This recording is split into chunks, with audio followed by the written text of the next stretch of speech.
Сәлеметсіздер ме? Мен қазір сіздерге Blender 3D программасының интерфейсінде скринкаст шығаруды көрсеткім келеді. Ол дегеніміз, мына программада біз жұмыс істеген кезде, объектілермен жұмыс істеген кезде, біз көптеген операциялардың барлығын пернетақтадағы пернелердің көмегімен жүзеге асырамыз.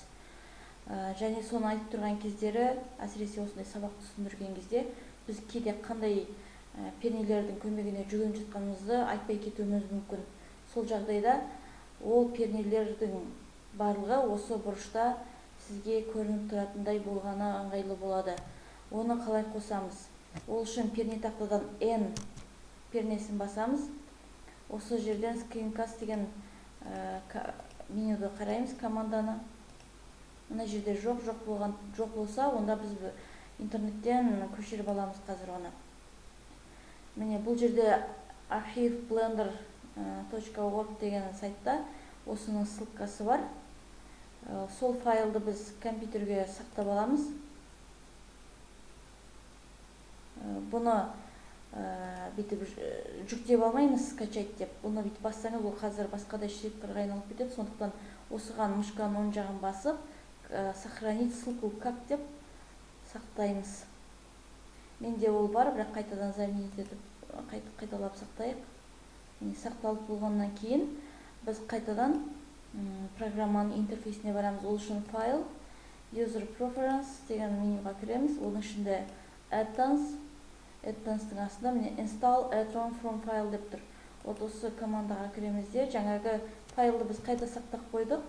Мен оны рабочий столға сақтадым. Рабочий столды ашып, сол жерден файлды таңдап аламыз да, жоғары жағындағы install add-on from file деген кнопкаға басамыз. Енді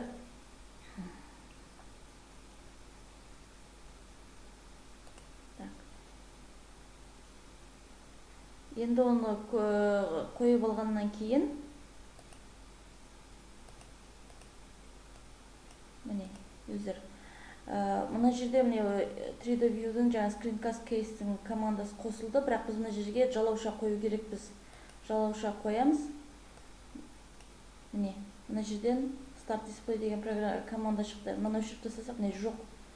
Жалаушаны қойған кезде, мына бұрышқа Screencast Case-тің командасы шықты. Енді біз Start Display десек, енді назар аударыңыз, міне, интерфейстің жұмыс экранының мына жерінде, міне, тінтуірдің суреті пайда болды. Қазір мен оң жақ кнопкасын бассам, оң жақ кнопкасы жанады, сол жақ кнопкасын бассам, сол жақ кнопкасы жанады. Қазір мен қандай да бір операцияларды іске қосып көрейін пернетақталармен. Мысалынан көлемін үлкейту. Қай пернемен көмегімен мен үлкейтіп отырмын, мінекейіңіз. Егер бұны жойып жіберетін болсақ, қандай пернемен жойып жатырмыз. Қазір біз қосымша басқа меш объекті қосайық бұл жерге. Қандай команданы мен қолдандым, қандай пернелер комбинациясын қолдандым. Shift A көрініп тұр, өте ыңғайлы. Осы жерде мысалы біз қайтадан басқадай бір нысанды алуға болады. Мінекейіңіз. Осымен болды. Мен жалпы көрсетейін дегенім осы скринкасты экранға қосуды көрсетейін деген едім. Сіздерге түсінікті деп ойлаймын. Тыңдағандарыңызға рахмет.